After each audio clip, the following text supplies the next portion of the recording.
അപ്പോൾ കറക്കുളം ജനതയുടെ ഓൺലൈൻ ക്ലാസ്സിൻ്റെ രണ്ടാമത്തെ ദിവസത്തിലേക്ക് എവർക്കും സ്വാഗതം. അപ്പോൾ നമ്മൾ ഇന്ന് ഡിസ്കസ് ചെയ്യുന്നത് നമ്മൾ കഴിഞ്ഞ ക്ലാസ്സിന് നിർത്തിയതിൻ്റെ ബാക്കി തുടർച്ചയാണ്. അപ്പോൾ നമ്മൾ കഴിഞ്ഞ ക്ലാസ്സിന് ഒരു ക്വസ്റ്റ്യൻ നമ്മൾ എന്ത് ചെയ്തു, വർക്കൗട്ട് ചെയ്തിട്ട് നിർത്തിയതാണ്. അപ്പോൾ അതിൻ്റെ തുടർച്ച നമ്മൾ ട്രയാങ്കിളാണ് കഴിഞ്ഞ ക്ലാസ്സിൽ നോക്കിയത്. ഇനി തൊട്ടടുത്ത് വരുന്ന കോർഡിലേറ്റർ. ഞാൻ പറഞ്ഞു കോർഡിലേറ്റർ അല്ലെങ്കിൽ ട്രയാങ്കിൾ ഉപയോഗിച്ച് നിങ്ങൾക്ക് എന്ത് ചെയ്യുള്ളൂ, ഇത് ചോദിക്കാറുള്ളൂ എന്ന് പറഞ്ഞു. അപ്പോൾ ട്രയാങ്കിൾ ഉപയോഗിച്ച് നമ്മൾ കഴിഞ്ഞ ക്ലാസ്സിൽ നോക്കിയതാണ്. അപ്പോൾ നമ്മൾ നോക്കാൻ പോകുന്നത് കോർഡിലേറ്റർ വന്നു കഴിഞ്ഞാൽ അതിൻ്റെ ഡയഗണലാക്കി, അതായത് അതിൻ്റെ ഡയഗണൽ എടുത്ത് ഡയമീറ്റർ ആക്കി കഴിഞ്ഞാൽ അതിൻ്റെ വെർട്ടെക്സുകൾ എവിടെ വരും എന്ന് ചെക്ക് ചെയ്യാം. നമ്മൾ നേരത്തെ ചെയ്ത അതേ സെയിം മെത്തേഡ്, നമ്മൾ ട്രയാങ്കിൾ എന്താണ് ചെയ്തത് അതേ സെയിം മെത്തേഡിൽ തന്നെയാണ് ഇതും ചെയ്യേണ്ടത്. അപ്പോൾ നമുക്ക് കഴിഞ്ഞ ക്ലാസ്സിന് പഠിച്ച കാര്യം ഓർമ്മ വേണം. അത് ചെയ്യണമെങ്കിൽ നമുക്ക് എന്ത് വേണം, കഴിഞ്ഞ ക്ലാസ്സിന് പഠിച്ച കാര്യം ഓർമ്മ വേണം. എന്താണ് പഠിച്ചത്? ആംഗിളാണ് സെമി സർക്കിൾ 90 ഡിഗ്രി. അർത്ഥവൃത്തത്തിലെ കോണാണെങ്കിൽ അത് എത്ര ഡിഗ്രി ആയിരിക്കും? എപ്പോഴും 90 ഡിഗ്രി ആയിരിക്കും. അതായത് വൃത്തത്തിലാണെങ്കിൽ അത് എത്ര തന്നെ ആയിരിക്കും? 90 ഡിഗ്രി ആയിരിക്കും. അപ്പോൾ അത് എപ്പോഴാണ് വൃത്തത്തിന്റെ വെളിയിലാകുന്നത്? 90 ഡിഗ്രിയേക്കാൾ കുറവാകുമ്പോൾ. അപ്പോൾ എപ്പോഴാണ് വൃത്തത്തിനകത്താകുന്നത്? 90 ഡിഗ്രിയേക്കാൾ കൂടുതലാകും. അപ്പോൾ നമുക്കൊരു ക്വസ്റ്റ്യൻ നോക്കാം. For each diagonal of the quadrilateral shown, check whether the other two corners are inside, on or outside the circle with that diagonal as diameter. അപ്പോൾ ക്വസ്റ്റ്യനിൽ പറഞ്ഞിരിക്കുന്നത് താഴെ എഴുതിയിട്ടുണ്ട് ഒരു കോർഡിലേറ്റർ തന്നിട്ടുണ്ട്. അപ്പോൾ ഒരു കോർഡിലേറ്റർ തന്നിട്ടുണ്ട്.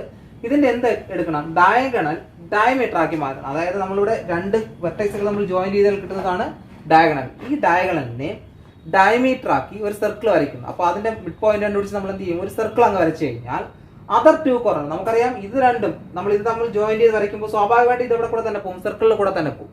അപ്പോൾ ഇത് രണ്ടും ജോയിൻ ചെയ്താണ് വരയ്ക്കുന്നതെങ്കിൽ ഇത് രണ്ടും ഉറപ്പായിട്ട് സർക്കിൾ തന്നെയായിരിക്കും. അപ്പോൾ അടുത്ത് വരുന്ന രണ്ട് കോർണറുകൾ എവിടെയാണെന്നാണ് നമ്മൾ ഒന്നുകിൽ ഇൻസൈഡ് ആയിരിക്കും, അല്ലെങ്കിൽ ഓൺ ആയിരിക്കും, അല്ലെങ്കിൽ ഔട്ട്സൈഡ് സർക്കിൾ ആയിരിക്കും. എവിടെയാണ് വരുന്നത് നമുക്ക് എന്ത് ചെയ്യണം? കണ്ടുപിടിക്കും. ഇതാണ് നമുക്ക് ക്വസ്റ്റ്യൻ.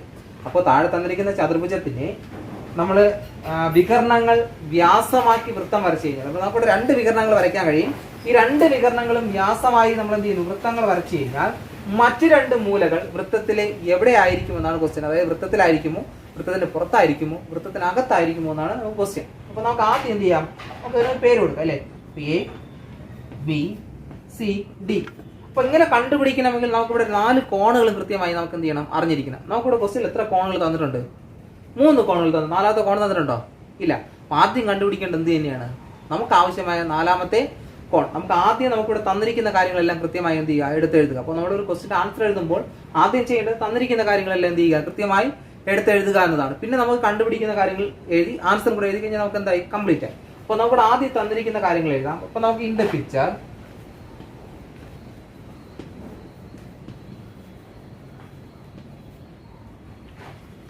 നമുക്കിവിടെ എന്തൊക്കെ തന്നിട്ടുണ്ട്? ആംഗിൾ എ തന്നിട്ടുണ്ട്. Is equal to 105 degree. അപ്പോൾ 105 ഡിഗ്രിയാണ് എ എന്ന് തന്നിട്ടുണ്ട്. Angle B is equal to 55 ഡിഗ്രിയാണെന്ന് തന്നിട്ടുണ്ട്. ആംഗിൾ സി നമുക്ക് തന്നിട്ടുണ്ട് 110 ഡിഗ്രിയാണെന്ന് തന്നിട്ടുണ്ട്. ഇവിടെ നമുക്ക് അറിയാം 105 എന്ന് പറയുന്നത് എബോ 90 ഡിഗ്രിയാണ്, 55 എന്ന് പറയുന്നത് ബിലോ 90 ഡിഗ്രിയാണ്, 110 എന്ന് പറയുന്നത് എബോ 90 ഡിഗ്രിയാണ്. പക്ഷേ ഇത് നോക്കേണ്ടത് നമ്മൾ ഡയമീറ്റർ ആയിട്ട് എടുക്കുമ്പോൾ അതിന് ഓപ്പോസിറ്റ് ഏതൊക്കെ ആംഗിളാണ് വരുന്നത് അത് വെച്ച് നമുക്ക് എന്ത് ചെയ്യാൻ കഴിയും? എഴുതാൻ കഴിയും. അപ്പോൾ ഇനി അടുത്ത് അങ്ങനെ കണ്ടുപിടിക്കുന്ന നമുക്ക് 3ാമത്തെ ആംഗിളും കൂടെ വേണം. അപ്പോൾ therefore angle D is equal to, angle D നമുക്ക് കണ്ടുപിടിച്ചൂടെ? ആംഗിൾ ഡി കണ്ടുപിടിക്കാൻ വേണ്ടി നമുക്കൊരു കോർഡിലേറ്ററിന്റെ സം ഓഫ് ദ ആംഗിൾ എത്രയാണെന്ന് അറിയാം. എത്ര ഡിഗ്രിയാണ്? 360. അപ്പോൾ നമുക്ക് എല്ലാം കൂടെ കൂട്ടിയാൽ നമുക്ക് എത്ര കിട്ടും? 360 ഡിഗ്രി. അതായത് 4 കോണുകൾ കൂട്ടിയാൽ നമുക്ക് 360 ഡിഗ്രി കിട്ടും. അപ്പോൾ ഇനി നമുക്ക് 3 കോൺ തന്നിരിക്കുന്നുണ്ട്. 4ാമത്തെ കണ്ടുപിടിക്കാൻ വേണ്ടി എന്ത് ചെയ്താൽ മതി? ബാക്കി 3 കോണും കൂടെ കൂട്ടി എന്ത് ചെയ്താൽ മതി? ഇതിൽ നിന്ന് കുറച്ചാൽ മതി. അപ്പോൾ നമുക്ക് ബാക്കി 3 കോൺ എന്ന് പറയുന്നത് 105 plus 55 plus 110 is equal to 360 minus. അപ്പോൾ നമുക്കിത് ബാക്കി 3 കൂടെ കൂട്ടിയാൽ നമുക്ക് എത്ര കിട്ടും? 105 പ്ലസ് 55 എന്ന് പറയുന്നത് എത്രയാണ്? 160 ഡിഗ്രിയാണ്. 160 പ്ലസ് 110 എന്ന് പറയുന്നത് 270 ഡിഗ്രി. അപ്പോൾ 270 ഡിഗ്രി കിട്ടി. നമുക്കിനി ഇത് മൈനസ് കഴിഞ്ഞാൽ ബാക്കി എത്ര കിട്ടും നോക്കിയാൽ മതി. മൈനസ് കഴിഞ്ഞാൽ ബാക്കി എത്ര കിട്ടും? എത്രയാണ്? ഇത് തന്നെയാണ്. എത്ര? 90 ഡിഗ്രി. കാരണം 360 മൈനസ് 270 എന്ന് പറയുന്നത് 90 ഡിഗ്രിയാണ്. അപ്പോൾ നമുക്കിവിടെ എന്തെന്ന് കിട്ടി? 90 ഡിഗ്രി എന്ന് കിട്ടി. അപ്പോൾ മൈനസ് ചെയ്യാൻ വേണ്ടി ചെയ്യാൻ അറിയാമല്ലോ, നമ്മൾ കുഞ്ഞു ക്ലാസ്സിൽ പഠിക്കുന്നതാണ്. 360 മൈനസ് 270 നമുക്കിവിടെ അത് എന്ത് ചെയ്യാം? -0 ആണ്. ഇനി ഇവിടെ നമുക്ക് 6ൽ നിന്ന് 7 നമുക്ക് മൈനസ് ചെയ്യാൻ കഴിയില്ല. അപ്പോൾ സ്വാഭാവികമായിട്ട് നമ്മൾ എന്ത് ചെയ്യും? ഇവിടെ നിന്ന് കടമെടുക്കും. അപ്പോൾ നമുക്ക് ഇത് എത്രയായിട്ട് മാറും? ഇത് 16 ആയിട്ട് മാറും, ഇത് 2 ആയിട്ട് മാറും. അപ്പോൾ ഇനി 16ൽ നിന്ന് 7 പോയി കഴിഞ്ഞാൽ കിട്ടുന്നത് 90. നമുക്കിവിടെ 2 0 ആയിട്ട് മാറും. അപ്പോൾ നമുക്കിവിടെ കിട്ടുന്ന എത്രയാണ് 90 എന്ന് കിട്ടും. അപ്പോൾ നമുക്കിവിടെ ആംഗിൾ ഡി എന്ന് പറയുന്നത് എത്രയെന്ന് കിട്ടി 90 ഡിഗ്രി ആണെന്ന് കിട്ടി. അപ്പോൾ നമുക്കിവിടെ 4 ആംഗിളായി. ആംഗിൾ എ എന്ന് പറയുന്നത് 105 ആയി, ആംഗിൾ ബി എന്ന് പറയുന്നത് 55 ആയി, ആംഗിൾ സി എന്ന് പറയുന്നത് 110, ആംഗിൾ ഡി എന്ന് പറയുന്നത് 90 ഡിഗ്രി. അപ്പോൾ നമുക്ക് ആവശ്യമായ എന്ത് കിട്ടി 4 ആംഗിളും കിട്ടി. ഇനി നമുക്ക് ഓരോ വെർട്ടെക്സുകൾ നമുക്ക് എവിടെയാണെന്ന് നമുക്ക് എന്ത് ചെയ്യണം കണ്ടുപിടിക്കണം. അതിനു മുമ്പ് നമ്മൾ എടുക്കുന്ന ഡയമീറ്റർ ഏതാണെന്ന് വ്യക്തമായി എന്ത് ചെയ്തിരിക്കണം അറിഞ്ഞിരിക്കണം. ഇത്രയും ഡൗട്ട് ഉണ്ടോ? ഒന്നുകൂടെ വേണമെങ്കിൽ ശ്രദ്ധിച്ചോ. ക്വസ്റ്റ്യനിൽ പറഞ്ഞിരിക്കുന്നത് ഇതൊരു കോർഡിനേറ്റർ ആണെന്ന് പറഞ്ഞിട്ടുണ്ട്. കോർഡിനേറ്ററിൽ 3 ആംഗിൾ നമുക്ക് തന്നിട്ടുണ്ട്. ആ ആംഗിൾ വെച്ചിട്ട് നമുക്കിതിൽ ഓരോ ഡയമീറ്ററുകളും വരച്ചു കഴിഞ്ഞാൽ ആ ഡയമീറ്റർ ഓരോ ഡയഗ്രാമും വരച്ച് അതിനെ ഡയമീറ്റർ ആക്കി സർക്കിൾ വരച്ചു കഴിഞ്ഞാൽ ഓരോ വെർട്ടെക്സുകൾ എവിടെയാണെന്ന് നമുക്ക് എന്ത് ചെയ്യണം കണ്ടുപിടിക്കണം. അതിന് നമുക്കിവിടെ 4 ആംഗിളും വേണം. അതിന് നമ്മളിവിടെ 3 ആംഗിൾ തന്നിരിക്കുന്നതുകൊണ്ട് 4ാമത്തെ ആംഗിൾ നമ്മളിവിടെ കണ്ടുപിടിച്ചു. അത് കണ്ടുപിടിക്കാൻ വേണ്ടി ചെയ്തത് 360 ആണ് ആകെ കോണുകളുടെ തുക എന്ന് പറയുന്നത്. അതിൽ നിന്ന് തന്നിരിക്കുന്നതാണ് കോണുകളുടെ തുക എന്ത് ചെയ്തു കുറച്ചു. അപ്പോൾ നമുക്ക് എത്ര കിട്ടി 90 ഡിഗ്രി എന്ന് കിട്ടി. ഇനി നമുക്ക് ഓരോ വെർട്ടെക്സ് എവിടെയാണ് നമുക്ക് എന്ത് ചെയ്യണം കണ്ടുപിടിക്കണം. അപ്പോൾ ഞാൻ ഇതെന്ത് ചെയ്യുന്നു മായ്ക്കുന്നു, എന്ത് ചെയ്യുക എഴുതി എടുത്തിട്ടുണ്ടല്ലോ. അപ്പോൾ നമുക്ക് ഇനി അടുത്ത് ആൻസറിലോട്ട് പോവാം. അപ്പോൾ നമുക്ക് ആവശ്യമായത് നമ്മൾ എന്ത് ചെയ്തു കണ്ടുപിടിച്ച് കഴിഞ്ഞു. അപ്പോൾ 4ാമത്തെ ആംഗിൾ എത്ര ഡിഗ്രി എന്ന് കിട്ടി 90 ഡിഗ്രി എന്ന് കിട്ടി. അപ്പോൾ നമുക്ക് ഇവിടെ എത്രയാണ് ഇത് 90 ഡിഗ്രിയാണ്. ഓക്കെ, ഇനി നമുക്ക് ഓരോ ഡയമീറ്റർ ആയിട്ട് നമുക്ക് നോക്കണം. ആദ്യം നമുക്ക് എ സി ഡയമീറ്റർ ആക്കി വയ്ക്കുന്നത്. അതായത് എ സി ഡയമീറ്റർ ആയിട്ട് നമ്മളിവിടെ ഒരു സർക്കിൾ വരയ്ക്കുന്നു വിചാരിക്കും. അപ്പോൾ എ സി ആസ് ഡയമീറ്റർ.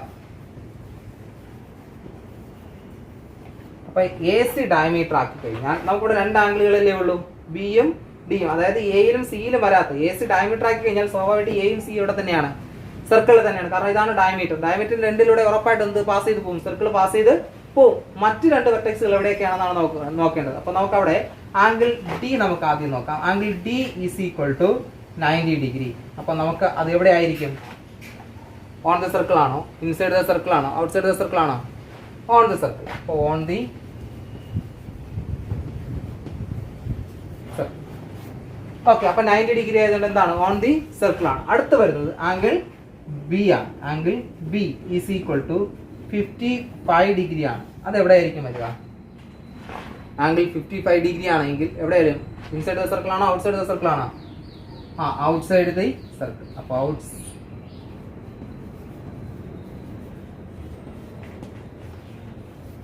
അപ്പോൾ നമുക്ക് 90 ഡിഗ്രി വന്നപ്പോൾ അത് ഓൺ ദ സർക്കിൾ ആയി, 55 ഡിഗ്രി വന്നപ്പോൾ അത് എന്തായി ഔട്ട്സൈഡ് ദി സർക്കിൾ ആയി. ഇനി നമുക്ക് അപ്പോൾ എ സി ഡയമീറ്റർ ആയിട്ട് നോക്കിക്കഴിഞ്ഞാൽ നമുക്ക് 2 ആംഗിളല്ലേ ഉള്ളൂ. ഇനി ഇതുപോലെ തന്നെ നമുക്ക് എന്തും കൂടെ നോക്കണം, ബി ഡി ഡയമീറ്റർ ആയി നോക്കിക്കഴിഞ്ഞാൽ അപ്പോൾ നമുക്ക് എന്ത് ചെയ്യും, എ സി പോയി. ഇനി അടുത്ത് നമുക്ക് ബി ഡി എന്ത് ചെയ്യും, ജോയിൻ ചെയ്യും. അപ്പോൾ ബി ഡി ജോയിൻ ചെയ്ത് കഴിഞ്ഞാൽ ബി ഡി എസ് ഡയമീറ്റർ.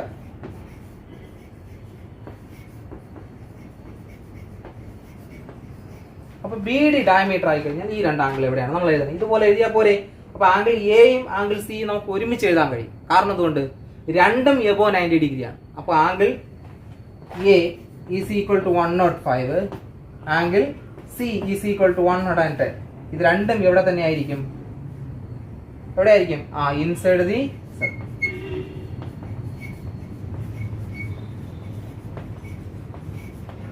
അപ്പോൾ ഇത് രണ്ടും എവിടെ തന്നെ ആയിരിക്കും, ഇൻസൈഡ് ദി സർക്കിൾ ആയിരിക്കും. അപ്പോൾ എ സി ഡയമീറ്റർ ആയപ്പോൾ ഡിയും ബിയും നമുക്ക് വ്യത്യസ്തമായിട്ട് വന്നു. ഡി എന്ന് പറയുന്നത് ഓൺ ദ സർക്കിൾ ആയി, ബി എന്ന് പറയുന്നത് ഔട്ട്സൈഡ് ദ സർക്കിൾ ആയി. ബി ഡി ഡയമീറ്റർ ആയപ്പോൾ എയും സിയും എവിടെ തന്നെ വന്നു, ഇൻസൈഡ് ദ സർക്കിൾ തന്നെ വന്നു. കാരണം രണ്ടും എബോ 90 ഡിഗ്രിയാണ്. അപ്പോൾ രണ്ടും എവിടെയല്ല, സർക്കിളിലല്ല, സർക്കിളിന് പുറത്തുമല്ല, സർക്കിളിന്റെ അകത്താണ്. അപ്പോൾ എ സി വ്യാസമായി എടുത്തപ്പോൾ കോൺ ഡി എന്ന് പറയുന്നത് വൃത്തത്തിൽ തന്നെ വന്നു, കോൺ ബി എന്ന് പറയുന്നത് വൃത്തത്തിന്റെ വെളിയിലും വന്നു. എന്നാൽ ബി ഡി വ്യാസമായിട്ട് നമ്മൾ വരച്ചു കഴിഞ്ഞാൽ, അതായത് ബി ഡി നമ്മൾ വ്യാസമായിട്ട് എടുത്തു കഴിഞ്ഞാൽ എയും സിയും ഇവിടെ തന്നെ വൃത്തത്തിന്റെ അകത്ത് തന്നെ വരും. അപ്പോൾ നമ്മൾ കോർഡിനേറ്ററിൽ വരുന്ന പ്രത്യേകത വെച്ച് നമ്മൾ എന്ത് ചെയ്തു പഠിച്ചു. അപ്പോൾ ഇതും എന്ത് ചെയ്യുക, വ്യക്തമായി പഠിക്കുക, കൃത്യമായി നോട്ടിലോട്ട് പകർത്തുക. എന്തെങ്കിലും ഡൗട്ട് ഉണ്ടെങ്കിൽ എന്ത് ചെയ്യുക, വൈകുന്നേരം സൂം മീറ്റിംഗിൽ എന്ത് ചെയ്യുക ചോദിക്കും. അപ്പോൾ നേരത്തെ നമ്മൾ പഠിച്ചത് നമ്മുടെ വ്യത്യസ്തമായ ഒരു ക്വസ്റ്റ്യൻ. കാരണം നമുക്കവിടെ വേറെ പിക്ചർ ഒന്നും തന്നിട്ടില്ല, എന്ത് ചെയ്തിട്ടുണ്ട്, ട്രയാങ്കിളിന്റെ സൈഡുകൾ തന്നിട്ടുണ്ട്. ഇത് ഉപയോഗിച്ച് നമ്മൾ എന്ത് ചെയ്യണം, കണ്ടുപിടിക്കണം. ക്വസ്റ്റ്യൻ ഇത്രയേ ഉള്ളൂ. If the circle are drawn with each side of a triangle of side 5 cm, 12 cm, 30 cm as diameter, then with respect to each circle where would be the third vertex? അപ്പോൾ നമുക്കിവിടെ ഒരു ട്രയാങ്കിളിന്റെ സൈഡുകൾ തന്നിട്ടുണ്ട്, 3 സൈഡുകൾ തന്നിട്ടുണ്ട്. ഈ 3 സൈഡുകൾ എന്താക്കി മാറ്റണം, സർക്കിളിന്റെ ഡയമീറ്റർ ആക്കി മാറ്റണം. അതായത് 3 സൈഡിൽ കൂടെ നമ്മൾ എന്ത് ചെയ്യണം, സർക്കിൾ വരയ്ക്കും. അപ്പോൾ 3 സൈഡിൽ കൂടെ സർക്കിൾ വരയ്ക്കുമ്പോൾ ഒരു സൈഡ് നോക്കി കഴിഞ്ഞാൽ 3ാമത്തെ വെർട്ടെക്സ് എവിടെയാണ് നമുക്ക് എന്ത് ചെയ്യാൻ കഴിയും, കണ്ടുപിടിക്കാൻ കഴിയും. അതുപോലെ 3 സൈഡുകളും വരുമ്പോൾ 3 വെർട്ടെക്സ് എവിടെയാണ് നമുക്ക് എന്ത് ചെയ്യണം, കണ്ടുപിടിക്കണം. ഇവിടെ നമുക്ക് 3 സൈഡുകളുടെ അളവുകളെ തന്നിട്ടുള്ളൂ. ഇത് ഉപയോഗിച്ച് കണ്ടുപിടിക്കുമ്പോൾ ശ്രദ്ധിക്കേണ്ട ഒരു കാര്യം, നമുക്കിവിടെ സൈഡുകളുടെ അളവ് തന്നിട്ടുള്ളത് കൊണ്ട് നമുക്കിത് വരച്ച് കണ്ടുപിടിക്കാം. അതായത് ഇതേ അളവ് ഉപയോഗിച്ച് എന്ത് ചെയ്യുക, ഒരു ട്രയാങ്കിൾ വരയ്ക്കുക. ട്രയാങ്കിൾ വരച്ച് കഴിയുമ്പോഴേക്കും എന്നിട്ട് നമ്മൾ എന്ത് ചെയ്യുക, അതിൽ സർക്കിൾ വരയ്ക്കുമ്പോൾ നമുക്ക് എന്ത് കിട്ടും, അതിൻ്റെ അളവ് കണ്ടുപിടിക്കാൻ കഴിയും. ഇല്ലെങ്കിൽ ഇങ്ങനെ വരുന്ന ട്രയാങ്കിളിന് എന്തെങ്കിലും പ്രത്യേകത ഉണ്ടോ എന്ന് വരയ്ക്കാതെ കണ്ടുപിടിച്ച് നോക്കുക. അപ്പോൾ 2 രീതിയിൽ കണ്ടുപിടിക്കുക. ഒന്നുകിൽ വരയ്ക്കുക, വരച്ച് കഴിഞ്ഞാൽ എളുപ്പമാണ്, വേറെ നോക്കേണ്ട ആവശ്യമില്ല. വരയ്ക്കുക, 3 പിക്ചർ വരയ്ക്കണമെന്നേ ഉള്ളൂ. ആദ്യത്തെ ഒരു ട്രയാങ്കിൾ ഇതുപോലെ അളവിൽ വരയ്ക്കുക, എന്നിട്ട് അതിൽ ഏതെങ്കിലും ഒരു സൈഡ് എന്ത് ചെയ്യുക, ഡയമീറ്റർ ആക്കി മാറ്റുക. അപ്പോൾ നമ്മളിപ്പോൾ ഒരു ട്രയാങ്കിൾ വരച്ചെന്ന് വിചാരിക്കുക. അപ്പോൾ നമ്മളിങ്ങനെ ഒരു ട്രയാങ്കിൾ വരച്ചു. അപ്പോൾ ഇതിൽ ഏതെങ്കിലും ഒരു സൈഡ് ഡയമീറ്റർ ആക്കി മാറ്റാൻ കഴിഞ്ഞപ്പോൾ ABC. അപ്പോൾ ABCയിൽ AB ഞാൻ ഡയമീറ്റർ ആക്കി മാറ്റുന്നു വിചാരിക്കുക. അപ്പോൾ AB ഡയമീറ്റർ ആക്കി മാറ്റുമ്പോൾ സ്വാഭാവികമായിട്ട് ഇതിന്റെ മിഡ് പോയിന്റ് നമ്മൾ കണ്ടുപിടിക്കുക. അപ്പോൾ ഈ മിഡ് പോയിന്റ് കണ്ടുപിടിച്ചിട്ട് ഒരു സർക്കിൾ വരയ്ക്കും. അപ്പോൾ ഈ മിഡ് പോയിന്റ് കണ്ടുപിടിച്ചിട്ട് ഇത് മുതൽ ഇതുവരെ അളന്നെടുക്കും. എന്നിട്ട് നമ്മൾ എന്ത് ചെയ്യും, ഒരു സർക്കിൾ അങ്ങ് വരയ്ക്കും. അപ്പോൾ സർക്കിൾ വരയ്ക്കുമ്പോൾ നമുക്കറിയാം ഈ വെർട്ടെക്സ് എവിടെയായി മാറുമെന്ന് നമുക്ക് എന്ത് ചെയ്യാൻ കഴിയും, കണ്ടുപിടിക്കാൻ കഴിയും. അപ്പോൾ ചിത്രത്തിന്റെ സഹായത്തോടെ നമുക്ക് ഇത് ചെയ്യാൻ കഴിയും. കാരണം സൈഡ് മാത്രമേ തന്നിട്ടുള്ളൂ, പിക്ചർ ഒന്നും എന്ത് ചെയ്തിട്ടില്ല, തന്നിട്ടില്ല. ഇനി അല്ല എങ്കിൽ നമുക്കിവിടെ ഇങ്ങനെ പിക്ചർ വരയ്ക്കാതെ നമുക്ക് കണ്ടുപിടിക്കണമെങ്കിൽ ഈ ട്രയാങ്കിളിന് എന്തെങ്കിലും പ്രത്യേകത ഉണ്ടോ എന്ന് കണ്ടുപിടിക്കും. അപ്പോൾ ട്രയാങ്കിളിന്റെ പ്രത്യേകത വെച്ച് നോക്കാൻ കഴിയുന്നത് നമുക്ക് 3 തരത്തിലുള്ള ട്രയാങ്കിൾ നമുക്ക് പ്രത്യേകത നോക്കാൻ കഴിയും. ഒന്ന് ഇക്വലേറ്റർ ട്രയാങ്കിൾ, അല്ലെങ്കിൽ 3 സൈഡുകൾ എങ്ങനെയായിരിക്കണം, ഈക്വൽ ആയിരിക്കണം. നമുക്കിവിടെ 3 സൈഡുകൾ എന്തല്ല, ഈക്വൽ അല്ല. അപ്പോൾ നമുക്ക് ഇക്വലേറ്റർ ട്രയാങ്കിൾ അല്ല. അങ്ങനെയാണെങ്കിൽ നമുക്കിവിടെ എന്ത് ചെയ്യാം, 60 ഡിഗ്രി എടുക്കായിരുന്നു. ഇനി ഐസോസെൽസ് ട്രയാങ്കിൾ ആണെങ്കിൽ 2 സൈഡുകൾ എന്ത് വരും, ഈക്വൽ ആയിട്ട് വരും. അവിടെയും നമുക്ക് അങ്ങനെ ഒരു പ്രത്യേകത ഉണ്ടെങ്കിൽ നമുക്ക് എന്ത് ചെയ്യാൻ കഴിയും, നമുക്ക് ഒരുവിധം നമുക്ക് എന്ത് ചെയ്യാൻ കഴിയും, ചെയ്തെടുക്കാൻ സാധിക്കും. എന്നാൽ ഇവിടെ 2 സൈഡുകൾ എന്തല്ല, ഈക്വൽ അല്ല. മൂന്നാമത് വരുന്ന പ്രത്യേകത, ഇത് റൈറ്റ് ട്രയാങ്കിൾ ആണോ എന്ന് എന്ത് ചെയ്യണം, ചെക്ക് ചെയ്യണം. അപ്പൊ റൈറ്റ് ട്രയാങ്കിൾ ആണോ ചെക്ക് ചെയ്യണമെങ്കിൽ നമുക്ക് ആംഗിൾ എത്രയായിരിക്കണം, 90 ഡിഗ്രി ആയിരിക്കും. ഇവിടെ ആംഗിൾ തന്നിട്ടുണ്ടോ, ഇല്ല. പക്ഷെ റൈറ്റ് ട്രയാങ്കിൾ ചെക്ക് ചെയ്യാൻ വേണ്ടി ആംഗിൾ മാത്രമല്ല, അല്ലാതെ നമുക്ക് എന്ത് ചെയ്യാൻ കഴിയും, ചെക്ക് ചെയ്യാൻ കഴിയും. സൈഡ് വെച്ച് നമുക്ക് എന്ത് ചെയ്യാൻ കഴിയും, ചെക്ക് ചെയ്യാൻ കഴിയും. സൈഡ് വെച്ച് ചെക്ക് ചെയ്യാൻ വേണ്ടി തന്നിരിക്കുന്ന 3 സൈഡുകളിൽ ഏറ്റവും ഹയസ്റ്റ് സൈഡിനെ എന്താക്കി എടുക്കുക, ഹൈപ്പോട്ടനസ് ആക്കി എടുക്കുക. അപ്പൊ ഹൈപ്പോട്ടനസ് നമുക്ക് ഇവിടെ എത്രയാക്കി എടുക്കാം, 30. ഹയസ്റ്റ് സൈഡ് എന്ന് പറയുന്നത് ഹൈപ്പോട്ടനസ്. അടുത്ത് വരുന്നത് ബേസും ആൾട്ടിറ്റ്യൂഡുമാണ്. കാരണം റൈറ്റ് ട്രയാങ്കിളിന് മാത്രമേ സൈഡുകൾക്ക് എന്തുള്ളൂ, പേരുള്ളൂ. അപ്പൊ ഏറ്റവും വലിയ വശത്തെ കർണമാക്കി എടുക്കുക. രണ്ടാമത്തെ വശത്തെ പാദം, അതിൽ ഏത് പാദം നമുക്ക് ഏത് വേണമെങ്കിലും എടുക്കാം. ഇപ്പൊ 5 പാദം എടുത്തു കഴിഞ്ഞാൽ ലംബം 12 ആയിട്ട് മാറും. ഇനി 12 നിങ്ങൾ പാദം എടുത്തു കഴിഞ്ഞാൽ 5 എന്തായിട്ട് മാറും, ലംബമായിട്ട് മാറും. അത് അങ്ങോട്ടും ഇങ്ങോട്ട് മാറി എന്ന് പറഞ്ഞാൽ കുഴപ്പമൊന്നും ഇല്ല. അത് നിങ്ങൾക്ക് ഇഷ്ടമുള്ളതായിട്ട് എടുക്കാം. അപ്പൊ ബേസ് ഈസ് ഈക്വൽ ടു, ഞാനിവിടെ 5 എടുക്കുന്നു. ഇനി 5 വേണ്ട, 12 എടുക്കണമെന്നല്ലോ, 12 എടുക്കാം. അടുത്ത അളവ് എന്തായിട്ട് മാറും, നെക്സ്റ്റ് ആയിട്ട് മാറുന്നേ ഉള്ളൂ. അപ്പൊ അടുത്ത ആൾട്ടിറ്റ്യൂഡ് ഈസ് ഈക്വൽ ടു, അപ്പൊ സ്വാഭാവികമായിട്ട് എന്തായിട്ട് മാറും, 12. പക്ഷെ ഒരിക്കലും ഹൈപ്പോട്ടനസിന്റെ അളവ് മാത്രം എന്ത് ചെയ്ത് ചേഞ്ച് വരുത്തരുത്. കാരണം ഏറ്റവും ഹയസ്റ്റ് സൈഡ് എപ്പോഴും എന്ത് തന്നെയായിരിക്കും, ഹൈപ്പോട്ടനസ് ആയിരിക്കും. ബേസും ആൾട്ടിറ്റ്യൂഡും അങ്ങോട്ടും ഇങ്ങോട്ടും മാറി എന്ന് പറഞ്ഞാൽ വേറെ കുഴപ്പമൊന്നും ഇല്ല. അപ്പൊ അത് എപ്പോഴും ശ്രദ്ധിക്കുക. അപ്പൊ നമുക്കിവിടെ 13 സെന്റിമീറ്റർ എന്ന് പറയുന്നത് എന്താണ്, കാരണമായിട്ട് മാറും. ഇനി അടുത്ത് ഇവിടെ 5 എന്ന് പറയുന്നത് പാദമായിട്ട് എടുക്കാം, അല്ലെങ്കിൽ എന്തായിട്ട് എടുക്കാം, ലംബമായിട്ടും എടുക്കാം. അപ്പൊ ഇവിടെ ഞാൻ ഇവിടെ പാദമായിട്ട് എടുത്തു. അപ്പൊ സ്വാഭാവികമായിട്ടും 12 എന്ന് പറയുന്നത് എന്തായിട്ട് മാറും, ലംബം. അപ്പൊ നമുക്കിവിടെ ഹൈപ്പോട്ടനസ്, അതായത് ഹൈപ്പോട്ടനസ് നമുക്കിവിടെ കിട്ടി 13, ബേസ് നമുക്കിവിടെ കിട്ടി 5, ആൾട്ടിറ്റ്യൂഡ് നമുക്കിവിടെ കിട്ടി 12. അപ്പൊ നമുക്കിവിടെ 3 സൈഡുകൾ നമ്മൾ എടുത്തു. ഇനി ഇത് ഉപയോഗിച്ച് പൈതഗോറസ് തിയറം എന്ത് ചെയ്യുക, തെളിയിക്കുക. അപ്പൊ നമുക്ക് പൈതഗോറസ് തിയറം അനുസരിച്ച് നമുക്കറിയാം ഹൈപ്പോട്ടനസ് സ്ക്വയർ ഈസ് ഈക്വൽ, അതായത് കർണം സ്ക്വയർ സമം പാദം square base square plus altitude square ആണ് നമുക്കറിയാം. അതായത് hypotenuse square is equal to base square plus altitude square. അതായത് നമുക്ക് ഇവിടെ 13ന്റെ സ്ക്വയർ, ഇത് രണ്ടിന്റെയും സ്ക്വയറിന്റെ സം ആയാൽ നമുക്കിവിടെ എന്താണ്, അത് മട്ടത്രികോണം തന്നെ ആയിരിക്കും. അപ്പൊ അങ്ങനെയെങ്കിൽ നമുക്കിവിടെ ചെക്ക് ചെയ്ത് നോക്കാം. 13ന്റെ സ്ക്വയർ ഈസ് ഈക്വൽ ടു 5ന്റെ സ്ക്വയർ അധികം 12ന്റെ സ്ക്വയർ. അപ്പൊ നമുക്കിവിടെ ഇത് അങ്ങോട്ട് ഇങ്ങോട്ട് മാറിയാൽ കുഴപ്പമില്ലെന്ന് പറഞ്ഞാൽ ഇതുകൊണ്ടാണ്. കാരണം നമുക്ക് രണ്ടും കൂടെ കൂട്ടിയാണ് എടുക്കേണ്ടത്. ഇപ്പം 12 ഇപ്പുറത്ത് വന്നാലും 5 അപ്പുറത്ത് വന്നാലും നമുക്ക് വേറെ വ്യത്യാസമൊന്നും വരില്ല. അപ്പൊ 13ന്റെ സ്ക്വയർ എന്ന് പറയുന്നത് 169 ആണ്. അപ്പൊ 13 സ്ക്വയർ ഈസ് ഈക്വൽ ടു 169 ആണ്. 5 സ്ക്വയർ എന്ന് പറയുന്നത് 25 പ്ലസ് 12 സ്ക്വയർ എന്ന് പറയുന്നത് 144.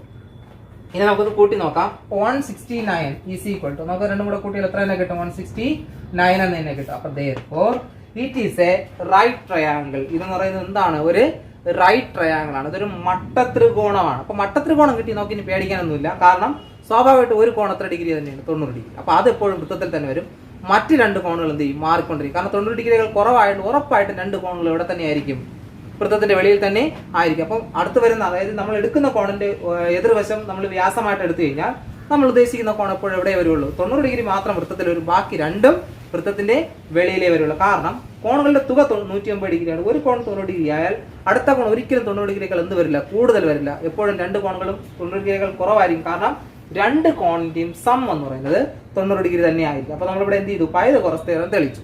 അപ്പൊ അതുകൊണ്ട് തന്നെ എന്താണ്, ഈ ത്രികോണം ഒരു മട്ടത്രികോണമാണ്. അപ്പൊ നമുക്ക് ഇനി എന്ത് ചെയ്യാം, ഒരു മട്ടത്രികോണം മാത്രം എന്ത് ചെയ്താൽ മതി, വരച്ചാൽ മതി. അപ്പോൾ ഒരു മട്ടത്രികോണ ഷേപ്പിൽ എന്ത് ചെയ്യുക, വരയ്ക്കുക. നമുക്ക് അത് ഉപയോഗിച്ച് എന്ത് ചെയ്യുക, ആൻസർ എഴുതാം. അപ്പോൾ ഇത് പിടിയിട്ട് ചെയ്ത് വിചാരിക്കുന്നു. നമുക്കിവിടെ ഏറ്റവും വലിയ വശത്തെ കർണമായിട്ട് എടുത്തു, മറ്റു രണ്ട് വശങ്ങളെ പാദവും ലംബമായിട്ട് എടുത്തു. പൈതഗോറസ് തിയറം തെളിയിച്ചു. നമ്മൾ പൈതഗോറസ് തിയറം 7ാം ക്ലാസ്സിൽ പഠിക്കാൻ തുടങ്ങിയതാണ്. അപ്പം പാദ സ്ക്വയർ, കർണം സ്ക്വയർ ഈസ് ഈക്വൽ ടു പാദ സ്ക്വയർ പ്ലസ് ലംബ സ്ക്വയർ എന്നാണ്. അപ്പൊ നമ്മളിവിടെ കർണമായിട്ട് എടുത്ത 13, 13ന്റെ സ്ക്വയർ മറ്റു രണ്ട് സംഖ്യയുടെ വർഗ്ഗങ്ങളുടെ തുകയ്ക്ക് തുല്യമായാൽ അതെന്താണ്, മട്ടത്രികോണമാണ്. നമുക്കിവിടെ ചെയ്തപ്പോൾ അങ്ങനെ തന്നെ കിട്ടി, തുല്യമായിട്ട് തന്നെ കിട്ടി. അതുകൊണ്ട് എന്താണ്, ഇതൊരു മട്ടത്രികോണം ആണ്. അപ്പോൾ ഇത് മട്ടത്രികോണമാണ് എന്ന് കിട്ടി. ഇനി നമുക്ക് എന്ത് ചെയ്യാം, അതൊന്ന് ക്വസ്റ്റ്യനിൽ പറഞ്ഞിരിക്കുന്ന പോലെ നമുക്ക് എന്ത് ചെയ്യാം, തെളിയിക്കാം. അപ്പൊ നമുക്ക് ഇനി ചെയ്യുന്നത് വരയ്ക്കുമ്പോൾ ഒരു മട്ടത്രികോണം വരയ്ക്കും. ഇനി നമുക്ക് അളവുകൾ കൊടുക്കുക. നമുക്ക് പേര് കൊടുക്കാം A B C. A B നമുക്കറിയാം, ഇവിടെ ഏറ്റവും വലിയ വശം കർണമാണ്, 90 ഡിഗ്രിക്കെതിരെ വരുള്ളൂ. അപ്പൊ ബി സി എന്ന് പറയുന്നത് 13. ഇനി ഞാൻ നേരത്തെ പറഞ്ഞു 12ഉം 5ഉം നിങ്ങൾക്ക് മാറ്റം വരുത്തി എന്ന് പറഞ്ഞ ഒരു കുഴപ്പമില്ല. ഇത് 5ഉം ഞാൻ ഇത് 12ഉമായിട്ട് എടുത്തു. ഓക്കെ, അപ്പോൾ നേരത്തെ ഞാൻ എടുത്തതുപോലെ എടുത്തു. അപ്പോൾ ബേസ് 5, ആൾട്ടിറ്റ്യൂഡ് 12, ഹൈപ്പോട്ടനസ് 3 ആയിട്ട് എടുത്തു, 30 ആയിട്ട് എടുത്തു. ഇവിടെ ഈ ആംഗിൾ എന്ന് പറയുന്നത് എത്ര ഡിഗ്രിയാണ്, 90 ഡിഗ്രി. കാരണം ഇതൊരു മട്ടത്രികോണമാണ്, നമ്മൾ ആൾറെഡി എന്ത് ചെയ്ത് കഴിഞ്ഞു, തെളിയിച്ച് കഴിഞ്ഞു. ആംഗിൾ എ എന്ന് പറയുന്നത് 90 ഡിഗ്രിയാണ്. പിന്നെ ഈ രണ്ട് ആംഗിളിന്റെ സം 90 ഡിഗ്രി ആയിരിക്കും. അത് നമുക്ക് ആംഗിൾ എത്രയാണെന്ന് നമുക്ക് നോക്കേണ്ട ആവശ്യമില്ല. സം ഓഫ് ആംഗിൾ ബി അതുപോലെ തന്നെ ആംഗിൾ സി രണ്ടും കൂടെ കൂട്ടിയാൽ നമുക്ക് എത്രയേ കിട്ടുള്ളൂ, 90 ഡിഗ്രിയേ കിട്ടുള്ളൂ. അപ്പോൾ ഉറപ്പായിട്ടും ഈ രണ്ട് കോണുകളും ബിലോ 90 ഡിഗ്രി ആയിരിക്കും. അപ്പൊ നമുക്ക് ഓരോ സൈഡുകളും ഡയമീറ്റർ ആയിട്ട് എടുത്ത് കഴിഞ്ഞാൽ നോക്കാം. ആദ്യം എ ബി ഡയമീറ്റർ ആയിട്ട് എടുക്കാം. അപ്പൊ എ ബി ആസ് ഡയമീറ്റർ. അപ്പൊ എ ബി ഡയമീറ്റർ ആക്കി കഴിഞ്ഞാൽ മൂന്നാമത് ഒരു വെർട്ടെക്സ് മാത്രമേ വെളിയിലുള്ളൂ, ഏതാണ്, സി. അപ്പോ ആംഗിൾ സി ഈസ് എവിടെ വരും, ഇൻസൈഡ് ദ സർക്കിൾ.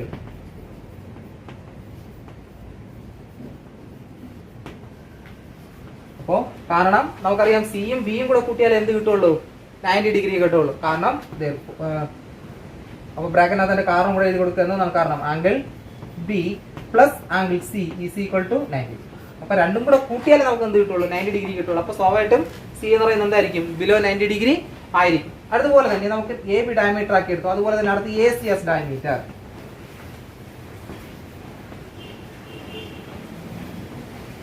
അപ്പൊ എ സി ഡയമീറ്റർ എടുക്കുമ്പോൾ ബി എവിടെ ആയിരിക്കും വരിക, ഇപ്പൊ എ സി ഇതല്ലേ ഡയമീറ്റർ. അപ്പൊ ഇതിന്റെ ഓപ്പോസിറ്റ് വെർട്ടെക്സ് ഇതാണ് ബി.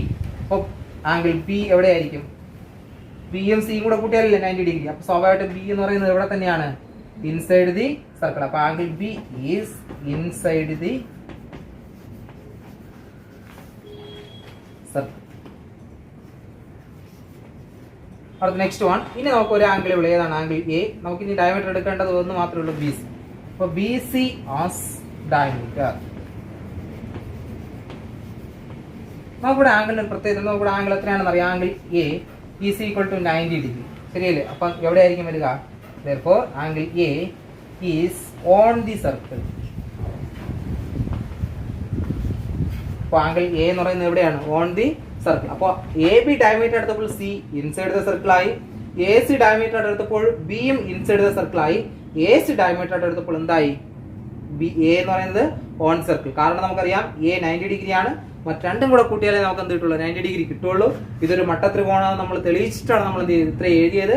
ഇല്ലെങ്കിൽ ഇത് എന്ത് ചെയ്യുക, 3 ചിത്രം വരയ്ക്കേണ്ടതായിട്ട് വരും. ഇത് തന്നിരിക്കുന്ന അളവ് ഉപയോഗിച്ച് എന്ത് ചെയ്യുക, ആദ്യം 5 സെന്റിമീറ്റർ വരയ്ക്കുക, പിന്നെ എന്ത് ചെയ്യുക 12 സെന്റിമീറ്റർ 13 സെന്റിമീറ്റർ വരച്ച് നോക്കുക. വരച്ചിട്ട് ആംഗിൾ അളന്ന് നോക്കിയാൽ മതി. അപ്പോൾ ഒരു ആംഗിൾ ഉറപ്പായിട്ട് 90 ഡിഗ്രി കിട്ടും. എന്നിട്ട് അല്ലെങ്കിൽ ആംഗിൾ അളന്നെടുത്തില്ലെങ്കിലും കുഴപ്പമില്ല, നിങ്ങൾ ഇങ്ങനെ വരച്ചതിന് ശേഷം അടുത്ത് ഏത് സൈഡാണ് നിങ്ങൾ ഉദ്ദേശിക്കുന്ന ആ സൈഡിന്റെ മിഡ് പോയിന്റ് കണ്ടുപിടിക്കുക. അതിന് പെർപെൻഡിക്കുലർ ബൈസെക്ടർ വരച്ചാൽ മതി, അല്ലെങ്കിൽ ലംബ സമവാക്യം വരയ്ക്കുക. അതിന് പകുതിയിൽ കൂടുതൽ അളന്നിട്ട് മുകളിൽ താഴെ ആർക്ക് വരച്ച് ജോയിന്റ് ചെയ്ത് കിട്ടുന്ന പോയിന്റും മിഡ് പോയിന്റ് ആയിരിക്കും. അതിന് ഏത് ആടോ അല്ലെങ്കിൽ ഏതെങ്കിലും ഒരു അറ്റം, ഒന്നുകിൽ എ അല്ലെങ്കിൽ ബി, ഇതാണ് ഉദ്ദേശിക്കുന്നതെങ്കിൽ ഇതിന്റെ ഏതെങ്കിലും ഒരു അറ്റത്തേക്ക് അളന്നെടുക്കുക, അത് ഉപയോഗിച്ച് സർക്കിൾ വരയ്ക്കുക. അപ്പോൾ സ്വാഭാവികമായിട്ടും അടുത്ത് എവിടെയാണെന്ന് നമുക്ക് കിട്ടും, അത് ഉപയോഗിച്ച് നമുക്ക് എഴുതാം. അപ്പോൾ 3 ചിത്രം വരയ്ക്കണം. അല്ലെങ്കിൽ എന്ത് ചെയ്യുക, ഞാൻ നേരത്തെ പറഞ്ഞതുപോലെ പൈതഗോറസ് തിയറം തെളിയിക്കുക. എന്നിട്ട് എന്ത് ചെയ്യുക, ഒറ്റ ചിത്രത്തിൽ നമുക്ക് എന്ത് ചെയ്യാൻ കഴിയും, 3 ആൻസറും എഴുതാൻ കഴിയും. അപ്പോൾ എന്തെങ്കിലും ഡൗട്ട് ഉണ്ടെങ്കിൽ എന്ത് ചെയ്യുക, അടുത്ത് വൈകുന്നേരം സൂം മീറ്റിങ്ങിന് വരുമ്പോൾ എന്ത് ചെയ്യുക, ചോദിക്കുക. അപ്പോൾ നമുക്ക് മനസ്സിലായെന്ന് വിചാരിക്കുന്നു. നമുക്ക് എന്ത് ചെയ്യാം, വൈകുന്നേരം ബാക്കി നോക്കാം. അപ്പോൾ നമുക്ക് നേരത്തെ പോലെ തന്നെ എന്ത് ചെയ്യാം, വ്യത്യസ്തമായിട്ട് ഒരു ക്വസ്റ്റ്യൻ കൂടെ നമുക്ക് നോക്കാം. ക്വസ്റ്റ്യനിൽ പറഞ്ഞിരിക്കുന്നത് ഇത്രേ ഉള്ളൂ. ഇൻ ദ പിക്ചർ, താഴെ ഒരു പിക്ചർ തന്നിട്ടുണ്ട്. A circle is drawn with a line as diameter. ഒരു ലൈൻ എന്ത് ചെയ്തു, വ്യാസമാക്കി ഒരു വൃത്തം എന്ത് ചെയ്തിട്ടുണ്ട്, വരച്ചിട്ടുണ്ട്. And A small circle with half of the line as diameter. ഇതിന്റെ അതായത് ആദ്യം വരച്ചിരിക്കുന്ന ലൈനിന്റെ പകുതി വ്യാസമാക്കി മറ്റൊരു ചെറിയ വൃത്തം എന്ത് ചെയ്തിട്ടുണ്ട്, വരച്ചിട്ടുണ്ട്. പ്രൂവ് ദാറ്റ്, നമുക്ക് തെളിയിക്കണം. എനി കോഡ്, അതായത് ഇതിനകത്ത് ഒരു കോഡും വരച്ചിട്ടുണ്ട്. ഇതുപോലെ ഏത് കോഡ് വരച്ചാലും ഓഫ് ദി ലാർജ് സർക്കിൾ, അതായത് നമ്മൾ വലിയ വൃത്തത്തിൽ ഏത് കോഡ് വരച്ചാലും larger circle through the point where the circle meet is bisect by smaller circle. അപ്പോൾ നമ്മൾ ഇതുപോലെ ഏത് കോഡ് വരച്ചാലും ആ കോഡിനെ ചെറിയ സർക്കിൾ എന്ത് ചെയ്യും, ബൈസെക്ട് ചെയ്യുമെന്ന് നമുക്ക് പ്രൂവ് ചെയ്യണം. അപ്പോൾ ഇതിനകത്ത് ഇതുപോലെ ഏത് വര വരച്ചാലും ഏത് ഞാൻ വരച്ചാലും ചെറിയ വൃത്തം ആ ഞാണിനെ തുല്യമായി ഭാഗിക്കും എന്ന് നമുക്ക് എന്ത് ചെയ്യണം, തെളിയിക്കും. അപ്പോൾ നമുക്ക് അത്രേ തെളിയിക്കാനുള്ളൂ. അപ്പോൾ അത് തെളിയിക്കണമെങ്കിൽ നമുക്ക് തുല്യമായി ഭാഗിക്കുക എന്ന് നമ്മൾ പഠിച്ചിട്ടുണ്ട്. 9ാം ക്ലാസ്സിൽ നമ്മൾ എന്ത് ചെയ്തിട്ടുണ്ട്, ത്രികോണത്തിൽ നമ്മൾ എന്ത് ചെയ്തിട്ടുണ്ട്, പഠിച്ചിട്ടുണ്ട് അല്ലേ. ത്രികോണത്തിൽ ഇപ്പോൾ നമ്മൾ രണ്ട് വരകൾ അല്ലെങ്കിൽ ഒരു രണ്ട് വരകളുണ്ടെങ്കിൽ നമ്മൾ അതിനെ ത്രികോണമാക്കി മാറ്റിക്കഴിഞ്ഞാൽ ആ ത്രികോണത്തിൻ്റെ ഒരു വശത്തിന് സമാന്തരമായി വരയ്ക്കുന്ന വര മറ്റേ വശത്തിന്റെ മധ്യബിന്ദുവിൽ കൂടെ കടന്നു പോയി കഴിഞ്ഞാൽ മൂന്നാമത്തെ വശത്തെ എന്ത് ചെയ്യും, തുല്യമായി ഭാഗിക്കുക. അല്ലെങ്കിൽ മൂന്നാമത്തെ വശത്തിന്റെ എന്ത് ചെയ്യും, മധ്യബിന്ദുവിലൂടെ തന്നെ കടന്നു പോകും നമ്മൾ എന്ത് ചെയ്തിട്ടുണ്ട്, പഠിച്ചിട്ടുണ്ട്. അപ്പോൾ ഇനി ഏത് ട്രയാങ്കിൾ എടുത്താലും A line drone parallel through A side, അതായത് ഒരു സൈഡിന്റെ പാരലായിട്ട് നമ്മൾ എന്ത് ചെയ്യുന്നു, ഒരു ട്രയാങ്കിളിൽ ഒരു സൈഡിന് പാരലായിട്ട് നമ്മൾ എന്ത് ചെയ്യുന്നു, ഒരു ലൈൻ വരച്ച് കഴിഞ്ഞാൽ എങ്ങനെ അതൊരു അതായത് അതർ സൈഡിന്റെ മിഡ് പോയിന്റിൽ കൂടി മറ്റൊരു സൈഡിന് പാരലായി വരയ്ക്കുന്ന ലൈൻ തേർഡ് സൈഡിനെ എന്ത് ചെയ്യും, ബൈസെക്ട് ചെയ്യുമെന്ന് നമ്മൾ എന്ത് ചെയ്തിട്ടുണ്ട്, 9ാം ക്ലാസ്സിൽ പഠിച്ചിട്ടുണ്ട്. അപ്പൊ നമുക്കിവിടെ തെളിയിക്കേണ്ടത് നമുക്ക് ഇവിടെ വരയ്ക്കുന്നതും നമുക്ക് അടുത്ത് വേണ്ട അല്ലെങ്കിൽ നമ്മൾ ഇനി ഏതെങ്കിലും വരകൾ വരച്ചു കഴിഞ്ഞാൽ അത് നമുക്ക് എന്ത് ചെയ്യണം, പാരലാണെന്ന് തെളിയിച്ചാൽ മതി. അപ്പോൾ പാരലാണെന്ന് തെളിയിക്കണമെങ്കിൽ ആ രണ്ട് ലൈനും എങ്ങനെയായിരിക്കണം, പെർപെൻഡിക്കുലർ ആയിരിക്കണം. അപ്പോൾ അങ്ങനെയാണെങ്കിൽ മാത്രമേ അതെന്താവൂ, പാരലൽ ആവും. അപ്പോൾ പാരലൽ ലൈൻസ് എപ്പോഴും എങ്ങനെയും കറക്റ്റ് ആയിട്ട് പോകും, കറക്റ്റ് സ്ട്രൈറ്റ് ആയിട്ട് എന്ത് പോയിക്കൊണ്ടേയിരിക്കും. അപ്പോൾ പെർപെൻഡിക്കുലർ ആണെങ്കിൽ അപ്പോൾ എങ്ങനെയായിരിക്കും, പാരലൽ ആയിരിക്കും. അപ്പോൾ ഞാൻ എന്ത് ചെയ്യുന്നു, ക്വസ്റ്റ്യൻ മനസ്സിലായെന്ന് വിചാരിക്കുന്നു. ക്വസ്റ്റ്യൻ ഇത്രയേ ഉള്ളൂ. താഴെ ഒരു വൃത്തം തന്നിട്ടുണ്ട്. ആ വൃത്തം എന്ന് വരച്ചിരിക്കുന്നത് ഒരു വര വ്യാസമായി എന്ത് ചെയ്തിട്ടുണ്ട്, ഒരു വൃത്തം വരച്ചിട്ടുണ്ട്. അതിനകത്ത് ആ വരയുടെ പകുതി വ്യാസമായി മറ്റൊരു ചെറിയ വൃത്തവും വരച്ചിട്ടുണ്ട്. വലിയ വൃത്തത്തിന്റെ ഏതെങ്കിലും ഒരു ഞാണിനെ, വലിയ വൃത്തത്തിൽ വരയ്ക്കുന്ന ഏത് ഞാനെടുത്ത്, അതായത് വൃത്തങ്ങൾ തമ്മിൽ ജോയിൻ ചെയ്യുന്ന പോയിന്റിൽ നിന്ന് വൃത്തത്തിലേക്ക് വരയ്ക്കുന്ന ഏത് ഞാണിനെയും ചെറിയ വൃത്തം സമഭാഗം ചെയ്യുന്നു എന്ന് നമുക്ക് എന്ത് ചെയ്യണം, തെളിയിക്കണം. ഇനി നമുക്കത് എങ്ങനെയാണ് തെളിയിക്കേണ്ടത് നമുക്ക് നോക്കാം. അപ്പോൾ ക്വസ്റ്റ്യൻ എന്നിട്ട് ചിത്രത്തെ ഞാൻ എന്ത് ചെയ്യുന്നു, ഒന്ന് മാറ്റി വരയ്ക്കും. നമുക്ക് ചിത്രം നമുക്ക് നോക്കാം. അപ്പം നമുക്ക് ചിത്രം തന്നിരുന്നത് ഇങ്ങനെയാണ്. നമുക്ക് ആദ്യം ഒരു വൃത്തം തന്നിട്ടുണ്ടായിരുന്നു. വൃത്തത്തിലൊരു വ്യാസം തന്നിട്ടുണ്ട്. ആ വ്യാസത്തിന്റെ പകുതി എടുത്ത് എന്ത് ചെയ്തു, മറ്റൊരു വൃത്തവും കൂടെ എന്ത് ചെയ്തിട്ടുണ്ട്, വരച്ച് തന്നിട്ടുണ്ടായിരുന്നു. എന്നിട്ട് ഒരു ഞാണ് തന്നു. അപ്പോൾ നമുക്ക് തെളിയിക്കേണ്ടത് ഈ ചെറിയ വൃത്തം വലിയ വൃത്തത്തിലെ ഞാണിനെ എന്ത് ചെയ്യുന്നു, സമഭാഗം ചെയ്യുന്നു എന്ന് നമുക്ക് തെളിയിക്കണം. അപ്പോൾ നമുക്ക് ഇത്രയും കാര്യങ്ങളെ തന്നിട്ടുള്ളൂ. നമുക്ക് അതിന് പേര് കൊടുക്കാം. വൃത്തത്തിന്റെ വലിയ വൃത്തത്തിന്റെ കേന്ദ്രത്തെ O എന്നും ഇത് വ്യാസത്തെ AB, ഇത് നമുക്ക് CD എന്നും കൊടുക്കും. ഇനി നമുക്ക് എന്ത് ചെയ്യാം, ഇതിനൊന്ന് ജോയിൻ ചെയ്യാം. BD നമുക്ക് ജോയിൻ ചെയ്യാം. അപ്പോൾ നമുക്കിവിടെ എന്ത് കിട്ടും, D എന്ന് പറയുന്നത് angle on A semi circle. അപ്പോൾ അർദ്ധവൃത്തത്തിൽ എന്തായി, കോണായി. അപ്പോൾ നമുക്കത് എത്ര ഡിഗ്രി ആയി, 90. ഇനി നമുക്ക് CO ജോയിൻ ചെയ്ത് നോക്കാം. ഇത് എന്ത് തന്നെയാണ്, അർദ്ധവൃത്തത്തിലെ കോണല്ലേ. ഏത്, വലിയ വൃത്തത്തിന്റെ ആണോ, ഇല്ല. പക്ഷെ വലിയ വൃത്തം നോക്കി കഴിഞ്ഞാൽ ഇതെന്താണ്, അകത്താണ് വരുന്നത്, ശരിയല്ലേ. പക്ഷെ ഒരിക്കലും ഇതെന്തല്ല, വലിയ വൃത്തത്തിന്റെ വ്യാസത്തിലല്ല വന്ന് ചേരുന്നത്. എന്നാൽ ചെറിയ വൃത്തം നമുക്ക് നോക്കാം. ചെറിയ വൃത്തം നോക്കി കഴിഞ്ഞാൽ AO എന്ന് പറയുന്നത് ചെറിയ വൃത്തത്തിന് എന്താണ്, വ്യാസം തന്നെയാണ്, ഡയമീറ്റർ ആണ്. അതുകൊണ്ട് സ്വാഭാവികമായിട്ട് ഇവിടെ വരുന്ന ആംഗിൾ സെമി സർക്കിൾ ആംഗിൾ തന്നെയാണ്. അതുകൊണ്ട് ഇത് തന്നെയാണ് 90 ഡിഗ്രി. അപ്പോൾ സ്വാഭാവികമായിട്ടും OCയും BDയും പെർപെൻഡിക്കുലർ ആണ്. കാരണം ഇത് 90 ഡിഗ്രി അല്ലേ. OC എങ്ങനെയാണ്, ADക്ക് പെർപെൻഡിക്കുലർ ആണ്. അതുപോലെ തന്നെ OCയും ADക്ക് എന്ത് തന്നെയാണ്, പെർപെൻഡിക്കുലർ ആണ്. അപ്പൊ സ്വാഭാവികമായിട്ട് ഇത് രണ്ടും പെർപെൻഡിക്കുലർ ആയതുകൊണ്ട്, അതായത് ലംബമായതുകൊണ്ട് BDയും OCയും പാരലലുമാണ്, സമാന്തരവും ആണ്. അപ്പൊ ഇത് രണ്ടും ഒരേ വരയിൽ വന്നു ചേരുന്ന പെർപെൻഡിക്കുലർ ലൈൻസ് ആയതുകൊണ്ട് ഉറപ്പായിട്ടും OCയും BDയും ഒന്ന് തന്നെയാണ്, സമാന്തരം ആയിരിക്കും. അപ്പോൾ സമാന്തരമാവാൻ കാരണം ഈ രണ്ട് കോണുകൾ 90 ഡിഗ്രി ആയതുകൊണ്ടാണ്. എന്നാലേ ADയിൽ വന്ന് ചേരുന്ന ഈ രണ്ട് ലൈനും 90 ഡിഗ്രി ആയാൽ മാത്രമേ അതെന്താവൂ, സമാന്തരം ആവും. അപ്പോൾ അത് 90 ഡിഗ്രി ആയതുകൊണ്ട് ലംബമാണ്. ലംബമായതുകൊണ്ട് സ്വാഭാവികമായിട്ട് അത് എന്തുമാണ്, സമാന്തരവും ആണ്. അപ്പൊ നമ്മൾ നേരത്തെ ഞാൻ പറഞ്ഞതുപോലെ ഒരു ത്രികോണത്തിന്റെ ഒരു വശത്തിന് സമാന്തരമായി മറ്റൊരു വശത്തിന്റെ മധ്യബിന്ദുവിലൂടെ വരയ്ക്കുന്ന വര മൂന്നാമത്തെ വശത്ത് എന്ത് ചെയ്യും, സമഭാഗം ചെയ്യും. അപ്പൊ സ്വാഭാവികമായിട്ടും ACയും CD എന്തായി, ഈക്വൽ ആയി. അപ്പൊ AD എന്ന വശത്തെ ചെറിയ വൃത്തം എന്ത് ചെയ്യും, സമഭാഗം ചെയ്യും. അപ്പൊ നമുക്ക് ഇത്രയും മാത്രമേ തെളിയിക്കാനുള്ളൂ. അതിന് നമ്മളിവിടെ പഠിച്ച കാര്യം വെച്ച് തന്നെയാണ് നമ്മൾ തെളിയിക്കുന്നത്. അപ്പൊ നമുക്കിവിടെ AD എന്ന വരയെ C എന്ത് ചെയ്യുന്നു, സമഭാഗം ചെയ്യുന്നു എന്നാണ് തെളിയിക്കേണ്ടത്. അതിന് ഞാൻ നേരത്തെ പറഞ്ഞതുപോലെ എന്ത് ചെയ്യുക, നമ്മളിവിടെ OCയും BDയും യോജിപ്പിച്ചു. അത് അങ്ങനെ യോജിപ്പിച്ചാൽ കിട്ടുന്ന രണ്ട് കോണുകൾ എത്ര ഡിഗ്രി ആണെന്ന് നമ്മൾ കണ്ടെത്തി, 90 ഡിഗ്രി ആണെന്ന് കണ്ടെത്തി. അതുകൊണ്ട് തന്നെ അത് രണ്ടും എന്ത് ലംബമാണെന്ന് കണ്ടെത്തി. ലംബമായതുകൊണ്ട് തന്നെ ഇത് എന്തായിരിക്കും, സമാന്തരവും ആയിരിക്കും. ഇനി അത്രയും തെളിയിച്ചു കഴിഞ്ഞാൽ ബാക്കി നമുക്ക് എളുപ്പമാണ്. ഇനി വേറെ ഒന്നും ചെയ്യാനില്ല. ഒരു ത്രികോണത്തിന്റെ ഏത് ട്രയാങ്കിൾ എടുത്താലും ഒരു സൈഡിന്റെ മിഡ് പോയിന്റിലൂടെ മറ്റൊരു സൈഡിന് പാരലായിട്ട് വരയ്ക്കുന്ന ലൈൻ തേർഡ് സൈഡിന് എന്ത് ചെയ്യും, ബൈസെക്ട് ചെയ്യും. അപ്പോൾ നമുക്ക് ഒരു ത്രികോണത്തിന്റെ ഒരു വശം സമാന്തരമായി മറ്റൊരു വശത്തിന്റെ മിഡ് പോയിന്റിലൂടെ, അതായത് മധ്യത്തിലൂടെ തന്നെ വരയ്ക്കുകയാണെങ്കിൽ മൂന്നാമത്തെ വശത്തെ എന്ത് ചെയ്യും, സമഭാഗം ചെയ്യും. അത് ഉപയോഗിച്ച് നമുക്ക് എന്ത് ചെയ്യാൻ കഴിയും, ഇവിടെ എ സിയും സി ഡിയും നമുക്ക് എന്താണെന്ന് തെളിയിക്കാൻ കഴിയും, ഈക്വൽ ആണെന്ന് തെളിയിക്കാൻ കഴിയും. അപ്പൊ നമുക്കിവിടെ ആദ്യം നമുക്ക് എന്ത് ചെയ്യാം, തന്നിരിക്കുന്ന കാര്യങ്ങളൊക്കെ നമുക്ക് എഴുതാം. A B as diameter of large circle. അപ്പോൾ ലാർജ് സർക്കിളിന്റെ ഡയമീറ്റർ ആണെന്ന് തോന്നുന്നു എ ബി എന്ന് പറയുന്നത്. അപ്പോൾ A O as diameter of small circle. അപ്പോൾ എ ഒ എന്ന് പറയുന്നത് എന്താണ്, ചെറിയ സർക്കിളിന്റെ ഡയമീറ്റർ ആണ്. നമ്മൾ എന്തൊക്കെ ജോയിൻ ചെയ്തു, join B D and O C. O സിയും ബി ഡിയും നമ്മൾ എന്ത് ചെയ്തു, ജോയിൻ ചെയ്തു. ഇനി നമുക്കിവിടെ തന്നിരിക്കുന്ന കാര്യങ്ങൾ വെച്ചിട്ട് നമുക്ക് കോണുകൾ എഴുതാം. കോൺ ഡി ഈസ് ഈക്വൽ ടു കോൺ C is equal to 90 degree. കോൺ ഡിയും കോൺ സിയും എത്ര ഡിഗ്രി വീതം തന്നെയാണ്, 90 ഡിഗ്രി വീതമാണ്. കാരണം നമുക്കറിയാം ഇത് രണ്ടും ഡയമീറ്റർ ആണ് ആയതുകൊണ്ട് angle on A semi circle, angle on semi circle. അപ്പോൾ ഡിയും സിയും എന്താണ്, 90 ഡിഗ്രി ആയതുകൊണ്ട് A D perpendicular O C comma A D perpendicular B D. അപ്പോൾ എ ഡിക്ക് ഒ സിയും പെർപെൻഡിക്കുലർ ആണ്, എ ഡിക്ക് എന്തും പെർപെൻഡിക്കുലർ ആണ്, ബി ഡിയും പെർപെൻഡിക്കുലർ ആണ്. അപ്പോൾ therefore B D parallel O C. അപ്പോൾ നമുക്ക് ആവശ്യമായ കാര്യമായി ബി ഡിയും ഒ സി എന്തായി, പാരലായി. ഇനി അത് രണ്ട് പാരലാവാൻ കാരണം എ ബി ഡയമീറ്റർ ആണെന്ന് ക്വസ്റ്റ്യനിൽ തന്നെ പറഞ്ഞിട്ടുണ്ട്, എ ഒ ഡയമീറ്റർ ആണെന്ന് ക്വസ്റ്റ്യനിൽ തന്നെ എന്ത് ചെയ്തിട്ടുണ്ട്, പറഞ്ഞിട്ടുണ്ട്. അപ്പോൾ എ ബി ഡയമീറ്റർ ആണെന്ന് ക്വസ്റ്റ്യനിൽ തന്നെ പറഞ്ഞിട്ടുണ്ട്, എ സിയും ഡയമീറ്റർ ആണെന്ന് ക്വസ്റ്റ്യനിൽ തന്നെ എന്ത് ചെയ്തിട്ടുണ്ട്, പറഞ്ഞിട്ടുണ്ട്. സോറി, എ ബിയും ഡയമീറ്റർ ആണെന്ന് പറഞ്ഞിട്ടുണ്ട്, എ ഒയും ഡയമീറ്റർ ആണെന്ന് ക്വസ്റ്റ്യനിൽ തന്നെ എന്ത് ചെയ്തിട്ടുണ്ട്, പറഞ്ഞിട്ടുണ്ട്. അപ്പോൾ അങ്ങനെയാണെങ്കിൽ നമുക്കിവിടെ ഡയമീറ്റർ ആണ് തന്നിരിക്കുന്നതുകൊണ്ട് ആ രണ്ട് കാര്യങ്ങൾ നമ്മൾ അത് എടുത്ത് എഴുതി. അടുത്ത് നമ്മൾ ജോയിൻ ചെയ്തു, കാരണം നമുക്കിവിടെ ജോയിൻ ചെയ്ത് തന്നിട്ടില്ലായിരുന്നു ക്വസ്റ്റ്യനിൽ. അപ്പോൾ നമ്മൾ ജോയിൻ ചെയ്യുമ്പോൾ അത് കൃത്യമായിട്ട് അവിടെ എഴുതി കൊടുക്കണം. അപ്പോൾ joint B D and O C, O സിയും ബി ഡി എന്ത് ചെയ്ത് നമ്മൾ ജോയിൻ ചെയ്തു. അങ്ങനെ കിട്ടിയ ആംഗിൾ ഡിയും ആംഗിൾ സി എത്ര ഡിഗ്രിയാണ്, 90 ഡിഗ്രിയാണ്. കാരണം എ ബി ഡയമീറ്റർ ആയതുകൊണ്ട് ഇത് semi circle angle, A O diameter ആയതുകൊണ്ട് സിയും സെമി സർക്കിൾ, രണ്ടും angle on A semi circle ആയതുകൊണ്ട് അത് 90 ഡിഗ്രി ആയി. അപ്പോൾ 90 ഡിഗ്രി വന്നു കഴിഞ്ഞാൽ ഉറപ്പായിട്ട് നമുക്കറിയാം എ ഡിയും ഒ സി എപ്പോഴും എങ്ങനെയായിരിക്കും, ലംബമായിരിക്കും. ലംബമാണെങ്കിലല്ലേ 90 ഡിഗ്രി കിട്ടും. അപ്പോൾ എ ഡിയും ഒ സി എങ്ങനെയാണ്, പെർപെൻഡിക്കുലർ ആണ്. എ ഡിയും ബി ഡിയും എങ്ങനെയാണ്, പെർപെൻഡിക്കുലർ ആണ്. അപ്പോൾ സ്വാഭാവികമായിട്ടും B D parallel O C, O സിയും ബി ഡി എങ്ങനെയാണ്, പാരലൽ ആണ്. അപ്പോൾ ഒ സിയും ബി ഡിയും പാരലൽ ആണ്. അതുകൊണ്ട് A C equal to C. A സിയും സി ഡി എങ്ങനെയാണ്, ഈക്വൽ ആണ്. അതിനുള്ള കാരണമാണ് ഞാൻ നേരത്തെ പറഞ്ഞത്.